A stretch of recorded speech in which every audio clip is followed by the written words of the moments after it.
Imagine só, conflitos familiares que vão muito além de discussões acaloradas e se transformam em verdadeiras invasões de privacidade e abusos inaceitáveis. Foi exatamente isso que uma mulher teve que enfrentar quando sua sogra decidiu, por conta própria, tomar posse do que não era seu. Com um cinismo estarrecedor, a senhora simplesmente expulsou os inquilinos, trocou as fechaduras e declarou, com um sorriso debochado: "Esqueça, agora quem manda aqui sou eu." Boa tarde, queridos ouvintes. Eu sou André Branco, e é com grande satisfação que os recebo aqui no canal Laços de Sangue, onde hoje vamos mergulhar em uma história que vai deixar você de cabelo em pé. Preparem-se para um relato que mistura traição, manipulação e uma dose de justiça bem servida.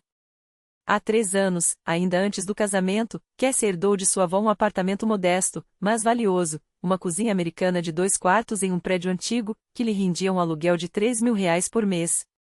Para o casal Volkow, que vivia em um conjugado apertado com a renda combinada de pouco mais de R$ 6.000, ele, Timur, ganhava R$ 4.500 como técnico, enquanto ela, como assistente administrativa, mal chegava a R$ 2.000. Aquele dinheiro era um verdadeiro salva-vidas. Mas desde o início, a sogra, Dona Line, olhava para aquele imóvel com uma cobiça velada. "Por que não vendem e compram algo maior para a família toda?" insinuava ela, com um tom doce, mas insistente. Cassie, sempre diplomática, recusa educadamente. O aluguel era estável, e abrir mão de um patrimônio tão importante seria um tiro no pé. Timur, embora hesitante, acabava apoiando a esposa, pelo menos em teoria. O estopim veio quando um incêndio destruiu a casa de praia de Dona Line, deixando-a praticamente na rua. Seu apartamento na cidade era um cubículo minúsculo, e a ideia de dividir o espaço com o filho e a nora era insustentável. Foi então que a pressão começou. "É só por um tempo", repetia ela para Timur, enquanto exigia que os inquilinos fossem despejados para que ela pudesse se instalar no apartamento de Cassie. Mas Cassie conhecia bem a sogra. Temporário para ela era apenas a palavra mágica para abrir a porta. Uma vez dentro, seria impossível fazê-la sair e logo viriam as reivindicações de propriedade. Afinal, para Dona Line, tudo que pertencia à família deveria ser de todos, especialmente se fosse um imóvel. Timur, dividido entre a lealdade à mãe e à esposa, balançava como um pêndulo. Em casa, concordava com Cassie, na presença da mãe, however, seu discurso mudava. "É família, temos que nos ajudar", murmurava, enquanto os olhos evitavam os dela. Cassie via o marido fraquejar, mas ainda alimentava a esperança de que a razão prevaleceria. Até que chegou a quarta-feira fatídica. Ela estava no trabalho quando o telefone tocou. Do outro lado, uma voz trêmula e desesperada, era Luzia, uma de suas inquilinas, estudante de medicina no 3º ano.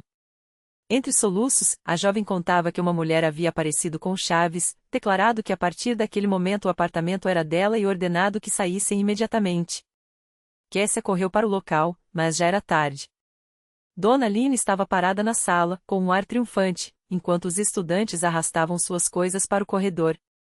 A fechadura brilhava, nova, recém-instalada. "O que está acontecendo aqui?" perguntou Cassie, contendo a fúria. "Ah, você chegou?" respondeu a sogra, com um sorriso falso. "Resolvi meu problema de moradia. Esses meninos já estão saindo, e eu me mudo temporariamente, claro." "Que direito você tem de trocar as fechaduras do meu apartamento?" explodiu Cassie. "Seu marido autorizou", retrucou Dona Line, como se isso justificasse tudo. Luzia, com os olhos cheios de lágrimas, aproximou-se. "Ela disse que se não saíssemos hoje, chamariam os caras." Nós nos assustamos. "Tem prova semana que vem, não podemos nos envolver nisso." Dona Line soltou uma risada seca e arrematou, com um desdém que gelou o sangue de Cassie: "Vaza, agora quem mora aqui sou eu." Os estudantes saíram correndo, sem querer testemunhar o que viria a seguir. Cassie ficou parada no corredor, os punhos cerrados, enquanto ouvia o barulho de móveis sendo arrastados lá dentro. A sogra havia ultrapassado todos os limites. Ao chegar em casa, encontrou Timur na cozinha, com um ar culpado. "Você deu as chaves da minha casa para sua mãe?" Sua voz era perigosamente calma. "Que, entenda. Ela não tem para onde ir. É só por um tempo." "Onde estavam as chaves?" perguntou, gelada. "Na gaveta. Minha mãe pediu só para dar uma olhada no apartamento." "E você acreditou nisso, Timur?" Você faz ideia do que ela fez? Isso é invasão, quebra de contrato, e ainda por cima me coloca numa situação jurídica complicada com os inquilinos. Ele tentou se justificar, falando em obrigações familiares e lágrimas de mãe, mas Kessia já não ouvia mais. Naquele momento, ficou claro, o marido havia escolhido um lado, e não era o dela. No dia seguinte, Kessia tirou uma folga e partiu para a ação. Dona Line, convencida de que havia vencido, nem sequer abriu a porta. A dona não está, mentiu pelo interfone, como se fosse a legítima proprietária. Kessia, porém, não era de se deixar intimidar. Procurou um conhecido, Denis, que trabalhava em uma agência de segurança. Homem sério, acostumado a resolver questões delicadas. Por R$ 1.500, ele prometeu uma solução discreta, mas eficaz. Na manhã de terça-feira, 3 homens de terno chegaram ao prédio. Sem gritos, sem ameaças, apenas com uma postura firme e um tom intransigente. Explicaram a Dona Line, com uma clareza cortante, que ela havia invadido uma propriedade alheia e precisava sair imediatamente. Quando a mulher tentou apelar para o laço familiar, um dos homens pegou o celular e ofereceu chamar a polícia para esclarecer a situação. O sorriso de Dona Line desapareceu na hora. Afinal, morar à força no apartamento dos outros perde a graça quando você tem 3 homens imponentes lembrando que isso é crime. Em menos de uma hora, ela juntou suas coisas e deixou as novas chaves sobre a mesa. Um chaveiro chegou ainda naquela tarde para instalar outra fechadura. Kessia guardou o único jogo de chaves em um cofre bancário. A confiança em Timur havia se esvaído por completo. Quando chegou em casa, encontrou o marido abatido. Dona Line já havia ligado, pintando Kessia como uma vilã que contratara capangas para expulsar a própria sogra. Timur tentou iniciar uma discussão, mas se calou rápido quando ela, com um frio calculado, perguntou: "Você está pronto para um divórcio?" Foi direto ao ponto: escolha. Ou você é meu marido e defende nossa família, ou é um menino mamãe, incapaz de me proteger. Não há meio termo. Timur escolheu a esposa, mas o dano já estava feito. Ele nunca mais ousou compartilhar informações da família com a mãe, mas a mágoa pelo que considerava uma crueldade contra uma mulher idosa permaneceu, envenenando o relacionamento. Dona Line, por sua vez, alugou um quarto em uma república e passou a agir nas sombras. Não pedia mais o apartamento abertamente, mas em cada encontro, deixava escapar comentários ácidos sobre a ingratidão da nora e a falta de coração da nova geração. Timur voltava para casa sombrio, carrancudo, como se carregasse o peso de uma traição. Kessia devolveu o depósito aos estudantes e compensou o transtorno financeiro. Luzia agradeceu, mas recuou, o estresse havia sido demais. O apartamento ficou vago por um mês, até que um casal de programadores se interessou. Kessia foi honesta, avisou sobre os possíveis problemas com a família e até reduziu o aluguel em R$ 500. Em troca, eles prometeram não abrir a porta para ninguém e ligar imediatamente para ela caso sofressem qualquer pressão. 6 meses depois, Dona Line tentou novamente. Desta vez, apareceu chorando para os novos inquilinos, contando que havia sido expulsa de sua própria casa por parentes cruéis. Os programadores, no entanto, já haviam sido alertados. Um deles, com um sorriso educado, fechou a porta na cara dela e discou o número de Kessia. "Tem uma senhora aqui fazendo drama. O que a gente faz?" A resposta foi seca: "Chamem a polícia. E gravem tudo." Dona Line, mais uma vez, teve que recuar.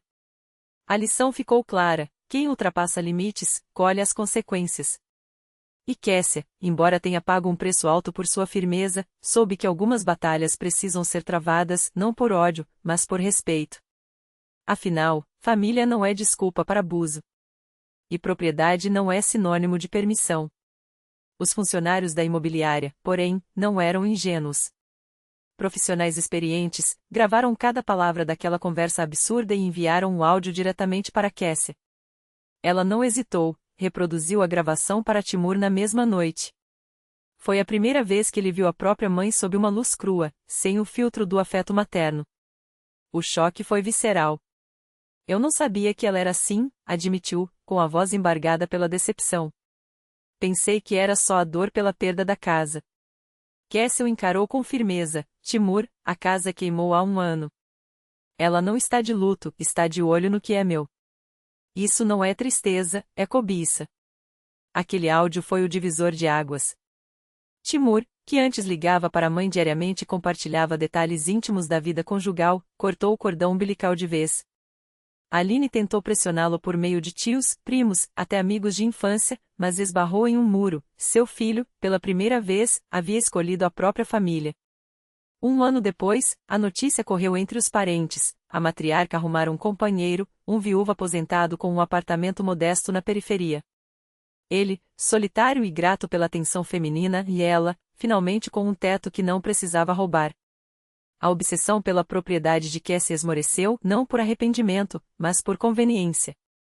Os programadores permaneceram no imóvel por 2 anos, até comprarem sua casa própria. Antes de sair, indicaram o espaço para outros colegas, e o fluxo de inquilinos qualificado nunca mais falhou. 3 anos depois do episódio dos cadeados, Cassia seguiu o instinto que sempre teve: investiu. Reformou o apartamento com materiais de primeira, elevou o aluguel para 40 mil mensais e consolidou o que já sabia no fundo: aquela batalha valeu cada gota de suor. A propriedade não era apenas um ativo, era a prova viva de que, às vezes, dizer não é o melhor negócio que se pode fazer. Quando seu filho completou 6 anos e entrou na escola, Cassia olhava para trás com uma clareza que só o tempo traz. Naquele dia em que Aline expulsou os inquilinos, ela jurara que o mundo desabava. Que o marido a traíra. Que a família estava perdida. Mas crises, quando enfrentadas de peça, revelam verdades nuas. Quem força barreiras, perde o direito de reclamar quando elas se fecham para sempre. Aline nunca entendeu que sua guerra estava perdida no momento em que tentou tomar à força o que não lhe pertencia. Sua ganância e desrespeito pelos limites alheios custaram-lhe o afeto do filho e a chance de conhecer o neto sem restrições. As visitas eram agendadas, supervisionadas, frias. O preço da ambição desmedida. Cassia, por outro lado, aprendeu a lição definitiva: respeito não se mendiga, se conquista.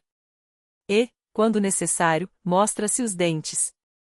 Os aliados certos, como os profissionais da imobiliária, não são aqueles que aplaudem sua fragilidade, mas os que lhe estendem a mão para erguer um escudo. Hoje, sempre que olha para as contas bancárias ou ouve o riso do filho no corredor, ela sabe: a propriedade que quase a destruiu foi, na verdade, o alicerce de tudo, incluindo da sua liberdade.